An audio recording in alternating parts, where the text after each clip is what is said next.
Welcome to the Americana Bistro Grill. I'm your host, Roberto Alvarez-Galloso, serving you the best. Serving you the best in Americana music and country music. We have now a guest, a special guest, who is here with us. We're going to shortly talk with her. And her name is Beth Travers. And she has an album called Late Bloomer. And we're here to ask her about Late Bloomer. Before we continue, I want to challenge everybody to support your independent artists. Today's music doesn't have the same soul because it is run by giant corporations that are not helping the musician. They're just simply helping their inner pockets because they are driven by profit. And of course, some of the musicians that are in, not all of them, but some of them are either there through connections or something of any other sort. And the few good ones that are gems, they're there for 2 or 3 years and then they're dumped. While independent musicians are the heart and soul of our great nation. Ours is not a great nation because of the politicians. Ours is a great nation because, sorry, bless you, they're there. This is not because of the COVID-19. This is because I choked on some beans for supper. The United States is not a great country because of the politicians. It is a great country because of God, and it is because of diversity of opinions and diversity of the people and diversity of music. And music is everywhere.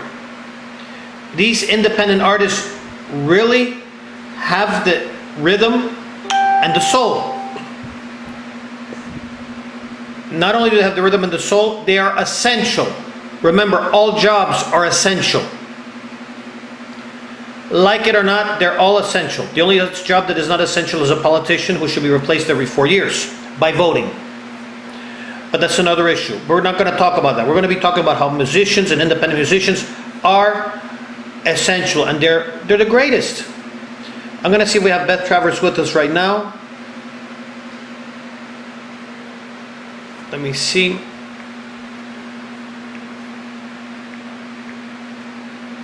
Quiero agradecer a Olivo Silvestre por su visita. Si quiere una entrevista, haremos otra entrevista, pero si no, vamos a ver. No estamos aquí. Un momentico. Déjame ver una cosa. Okay, let's see. Let us see.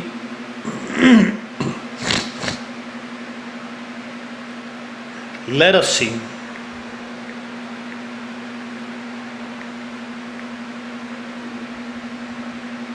No.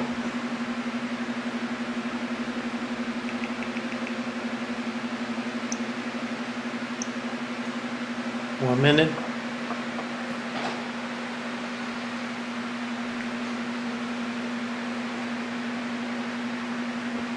Let us see.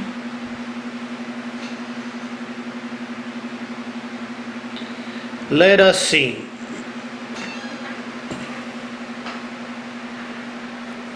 Let us see.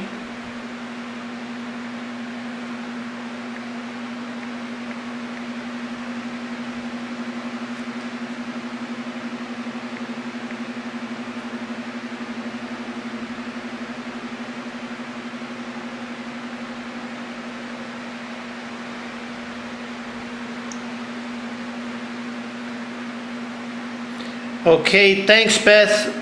We're having you right here, and we're all ready. We're just simply waiting for you to come in. Hello, Beth.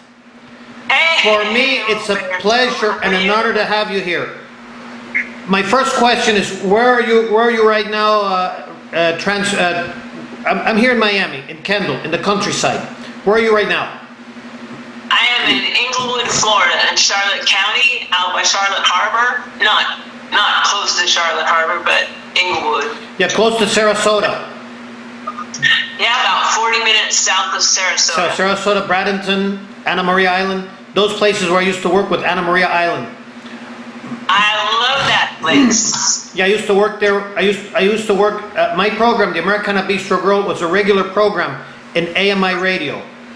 When you had Robert Herman, Casey Hoffman, and Michael Blanchett, who the three, I have a heavy respect for them.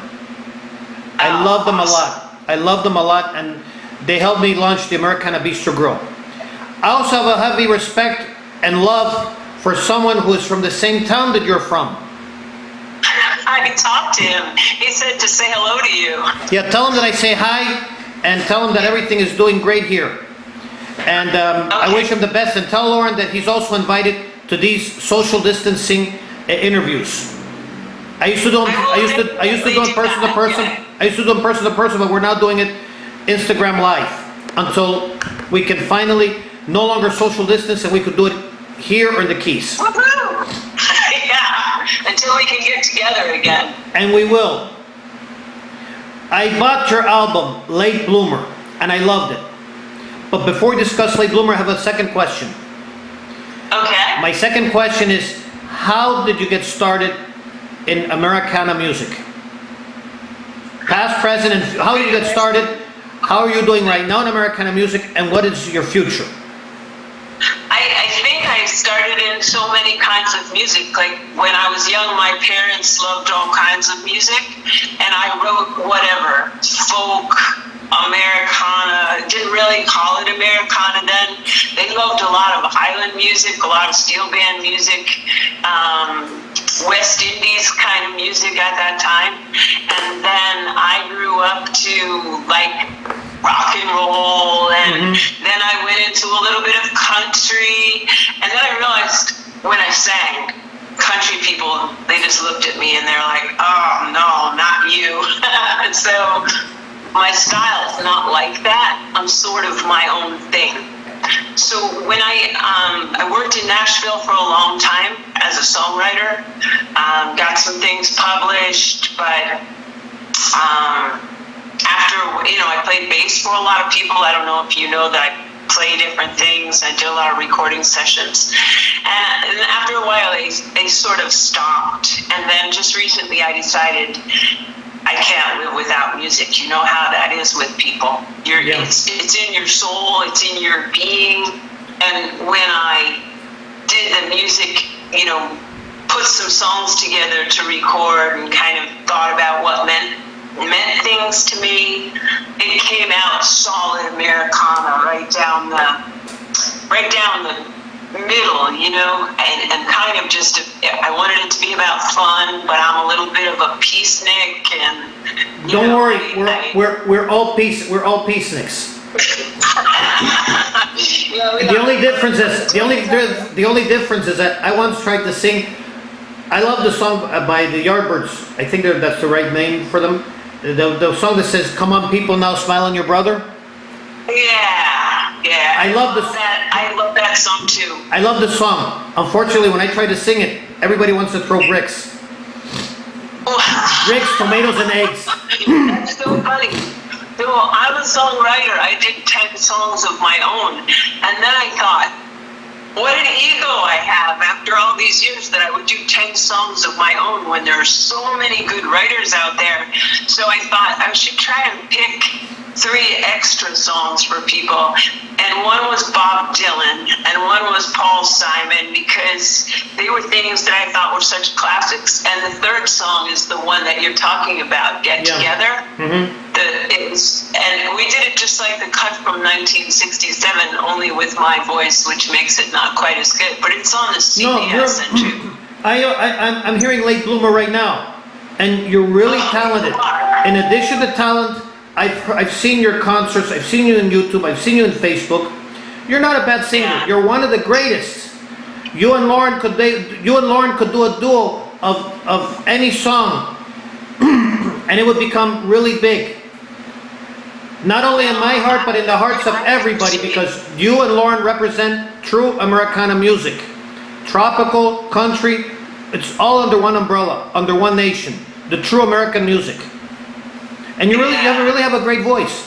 I at times have had envy with you because I love Bob Dylan. I love most of his music because he tells the truth. Yeah, yes. But I'm going to give you an example. You remember, this is a brief away from the example. You remember the time when Sarah Palin once said that she could see Russia from her window? I once said in AMI radio that I could see Cuba from the beach, right here. Yeah. And yes, Cuba can see me because many people have, when I tried to do the Bob Dylan covers for AMI radio as part of a bet that I did with our announcers for winning the a sports event, I said if my team wins, I'm going to do all the Bob Dylan covers. I did all the Bob Dylan covers. Unfortunately, I didn't do him any justice.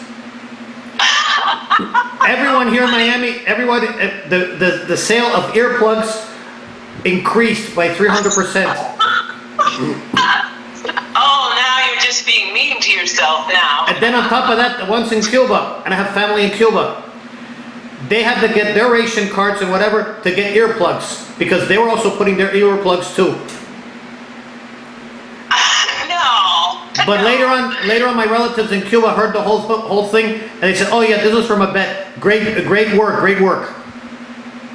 So right up near Anna Maria Island, my dad lived on a sailboat down near there until he passed away. And when he passed away, we did a nice, we went out to sea on one of those boats and took his Lorna Doones and his gin and his ashes, and we sang. So I sang, and the captain and the mate of the boat, they looked at me and they said, "Don't give up your day job."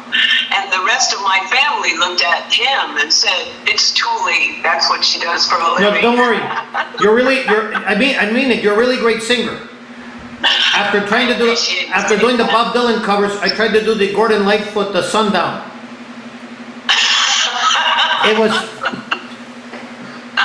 They were using earplugs as well.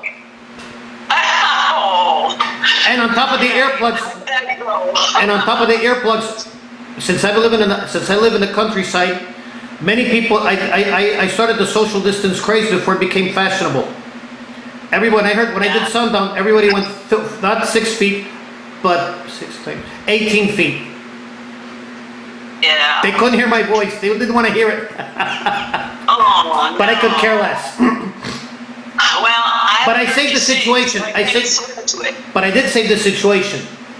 I managed to defend myself by doing a cover of Ringo Starr, "What Goes On in Your Mind." What goes on? It never failed me. Yeah, that sounds good. Keep singing. They get, "What goes on in your mind? What goes on in your mind? Who would have dreamed? What's in your mind?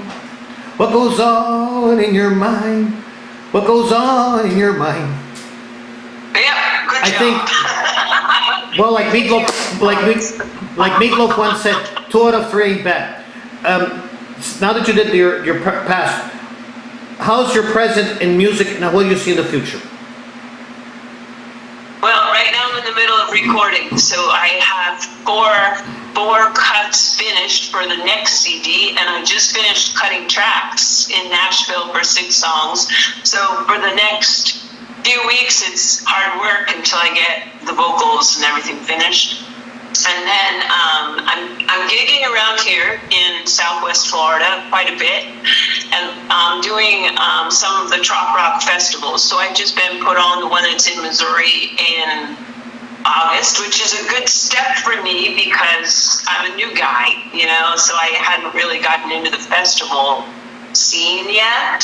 So I'm pretty happy about that. I've been doing some house concerts, and I don't know how to explain it. It's just, it's sort of a happy world for me. I don't have any great plans. I'm kind of old to start in the business. So anything that happens is gravy. You know what I mean? I'm just happy with wherever it goes. I'm having a great time. I love entertaining people. I just, I love doing it Yeah. as a solo too. I don't really Yeah. need a band. I've worked with a lot of bands, but I really get a kick out of having the freedom of just going from song to song and style to style and doing my own thing.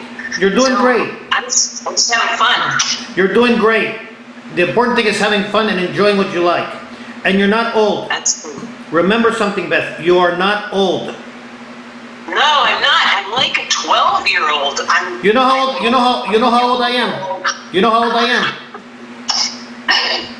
You know, you look at yourself, you're your worst critic, but I'm the same way. But inside here, in my heart, it's still like I'm 14 or 19. You know how it is. Yeah, You're just as young. Yeah, So- I'm now 58 years old, and nothing has stopped me. You're just a kid. Nothing has stopped me. I've been a journalist. I was by profession I'm a medical doctor, but I didn't practice medicine.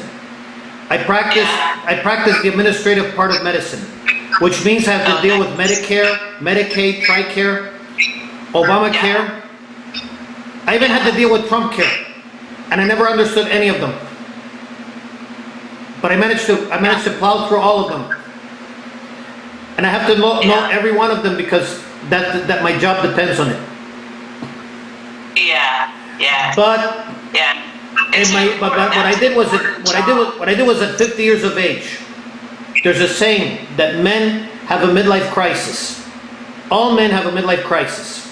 My midlife crisis was I wanted to do journalism and writing.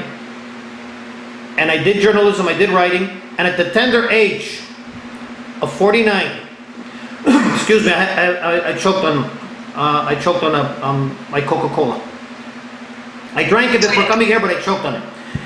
And at the tender age of 50, I was going through a divorce because my first wife did not like me going to do journalism. She had the old Spanish, old Cuban saying of, you do everything 20, 30, 40, and then at 50, you're supposed to prepare for retirement and go downhill.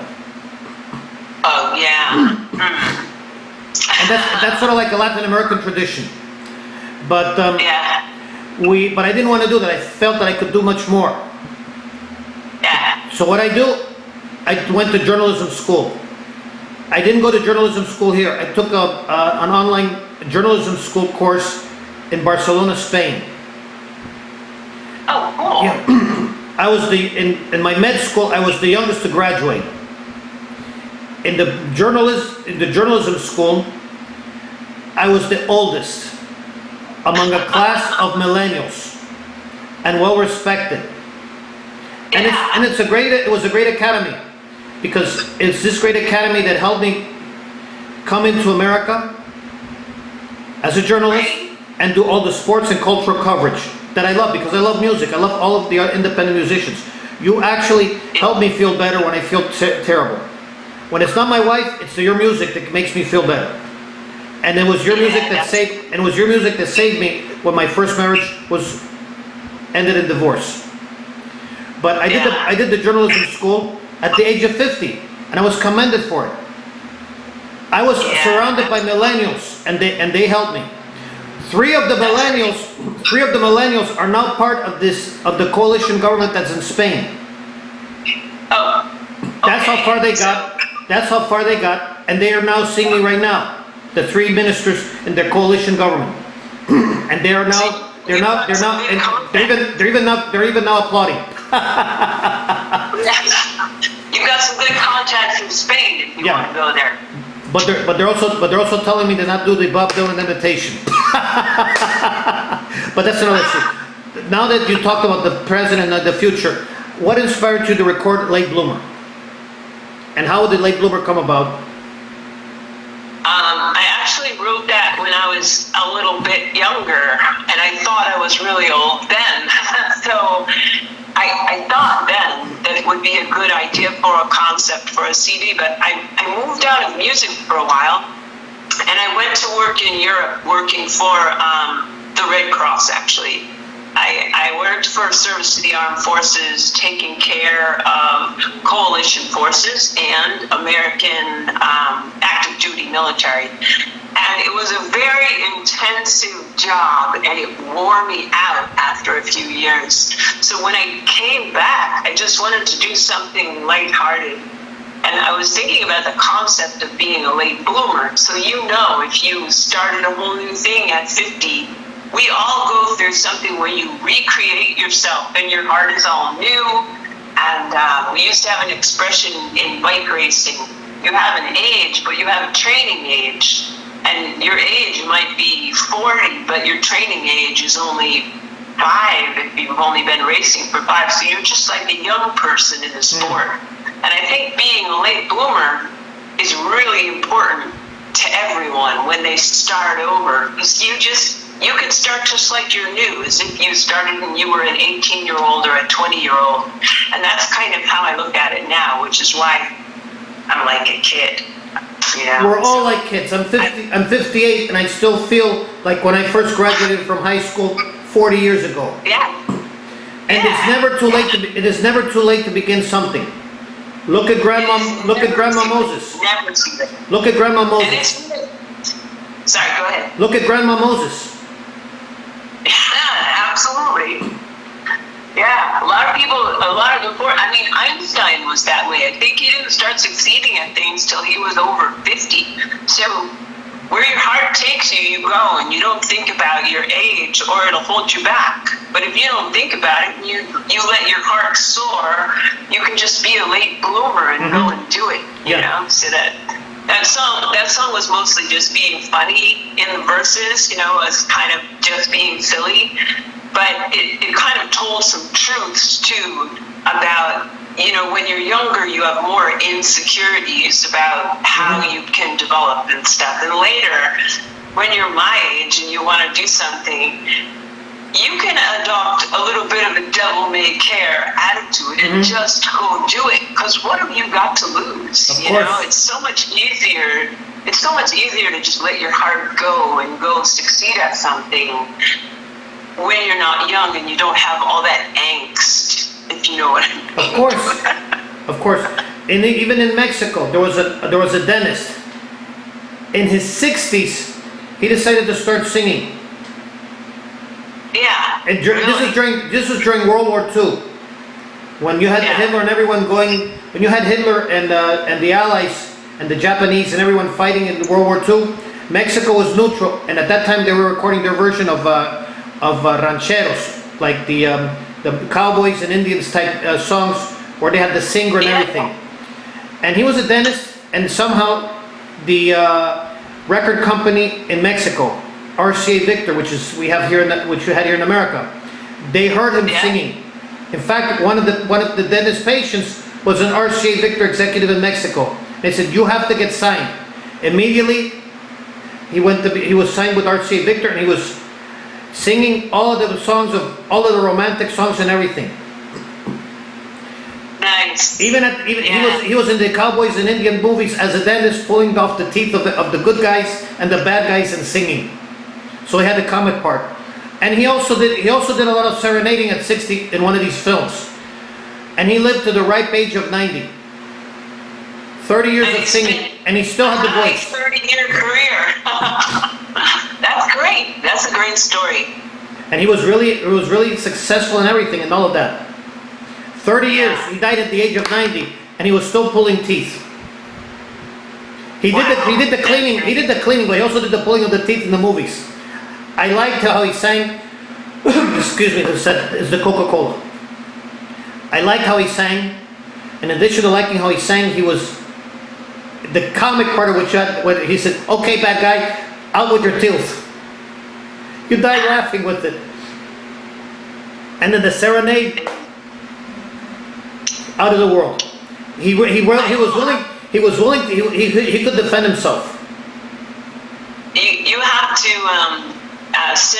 message me his name so I can Google some of it. I think his name is Ortiz Tirado, but I'm gonna check afterwards. I have one of his albums. And you might have to spell that out. I'm gonna check in Google and send you the information on him. That would be great. I went to school in Arizona, and I love that Sonora and cowboy music. The sound of it, the mixed music between Mexico Yeah. and Arizona. That was my favorite thing when I went to school out there. Yeah, I'll send you the information on him and some of the other classical rancheros or cowboys that were there in Yeah. Mexico. Even there was even one called Jorge Negrete. I do remember Jorge Negrete. He was an opera singer. Of course, he lived to the age of 40, but when he was a teenager, he tried to sing opera in Mexico. He was a trained opera singer. Unfortunately, Mexico at that time didn't want opera singers. They wanted, and I think they were right in doing it. They wanted something more culturally adapted to the realities of Mexico. Yeah, And makes sense.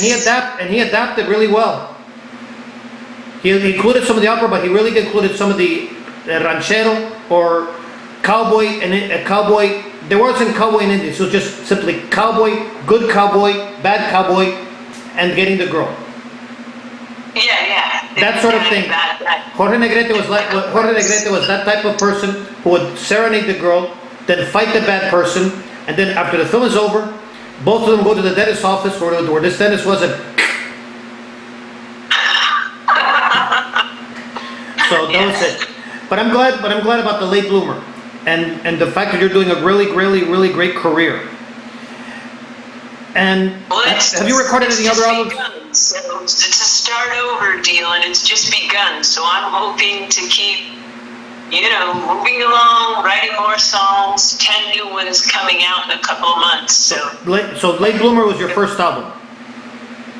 it was my first solo album in a really long time. Okay. I have yet to see your trajectory on that, but any other albums that you recorded earlier, and how can you reconcile Late Bloomer to these earlier albums? I did an album before I moved to Nashville, and it was sort of similar style, that maybe I grew a lot, I matured a lot since then. And when I was in Nashville for a while, I got married to another musician. I met another musician through, a gig actually. and we started producing albums together for a while. And when we first got together, we had this idea that two musicians and people that sing could just hit the sky, so we recorded a lot of things with really good musicians together and did some some sort of underproduced, really nice acoustic things.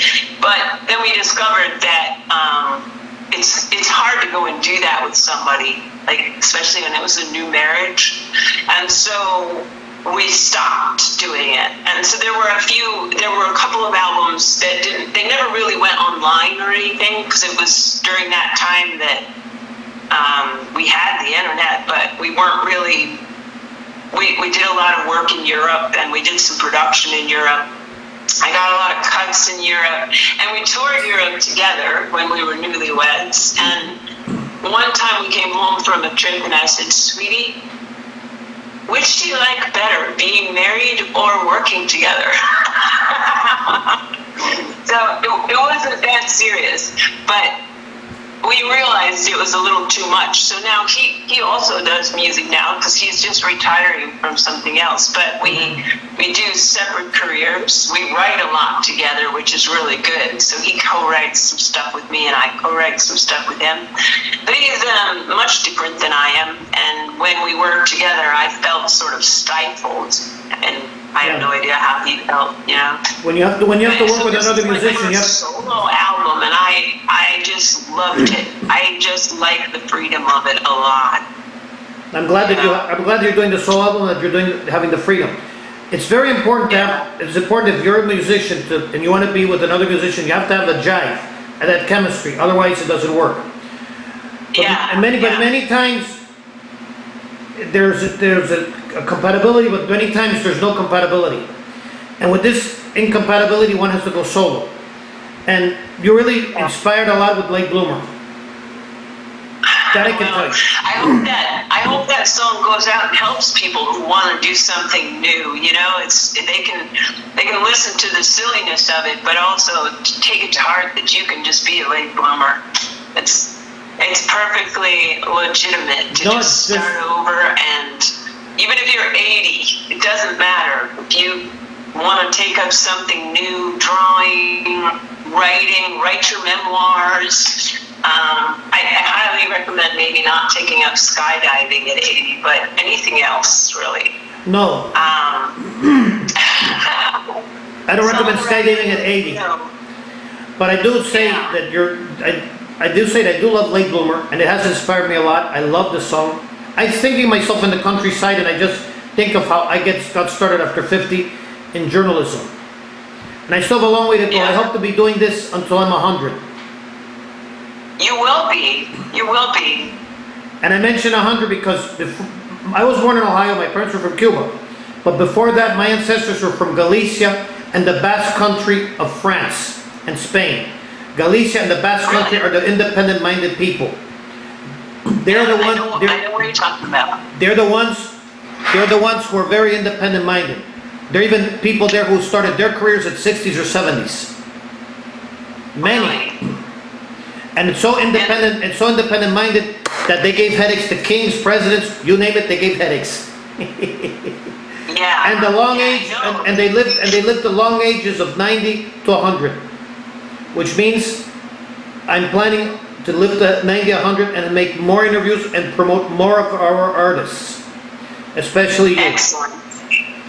Which means that not only are you more than welcome to come back when you make a new album, you're more than welcome. When we get over this madness, I'm saying madness, not in the negative, positive way, but the madness either way. Right. When we get over this, I'm going to declare that one day I'm going to see you in Key Largo or Key West in the singer-songwriter festivals, and I'm going to do a live interview.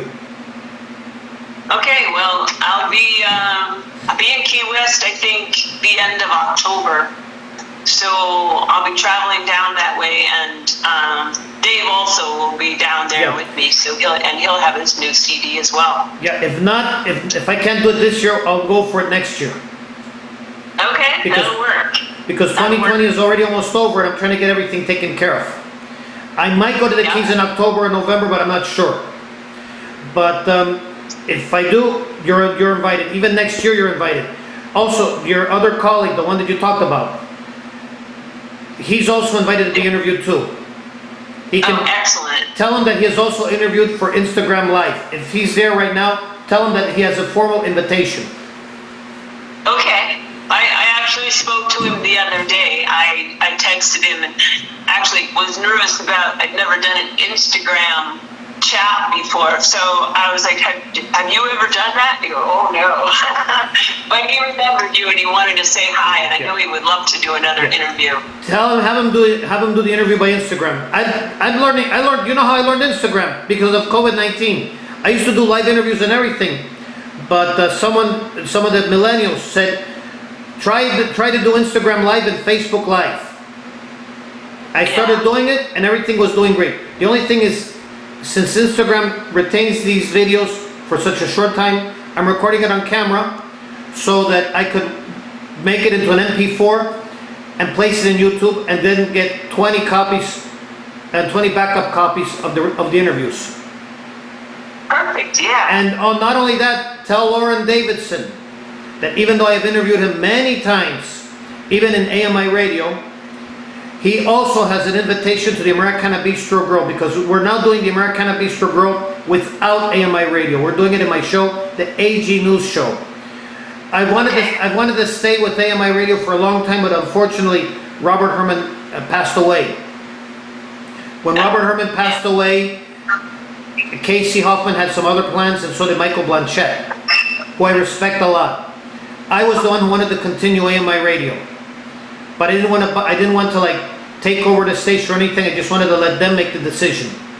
They made their decision, so I took the Americana Bistro Grill with me, and it has multiplied. And I wanted to multiply not for me, for you, because we need more artists like you. So not only are you invited again for Instagram Live or for live interview when we get over the COVID-19 or next year, whichever comes first. Okay. But your friend is also invited, and Lauren Davidson is invited. And before I leave, I'm going to be making 2 challenges for you and for the world. I'm challenging you and I'm challenging the world to donate to the Health Alliance of Austin Musicians, HAAM.org. The Health Alliance of Austin Musicians is an association that helps Austin musicians receive the medical treatment that they deserve. We all know how medicine in America and in other parts of the world is. Yes. It is not easy. Even dental care is not easy. Here you have to deal with plans, insurances. Some of them are helpful, some of them are not helpful. And many of the Austin musicians don't even have health insurance if it were not for HAM. Please, I want people to make a tax-deductible donation to the Health Alliance of Austin Musicians. Please Google the Health Alliance of Austin Musicians, HAAM.org, and donate or have people donate to them when you do a concert. I'm also issuing a second challenge to you. In addition to the Health Alliance of Austin Musicians, I want also people, and also you as well, to help the Nebraska farmers. The Nebraska Farm Bureau is not governmental. It's a mixed enterprise. They are dedicated to helping Nebraska farmers. At a time when we need our farmers to produce what is needed in terms of fruits, vegetables, and wheat. We need our farmers. We cannot afford to import any other foods. Not that I'm criticizing imports, but I'm just saying that we need to help our farmers. That's so true. We need to help them. They have gone through floods. They have gone through floods, through hardships of not having enough because they have to plant one thing or plant another thing, and many times you even get mixed signals from consumers or even from great corporations.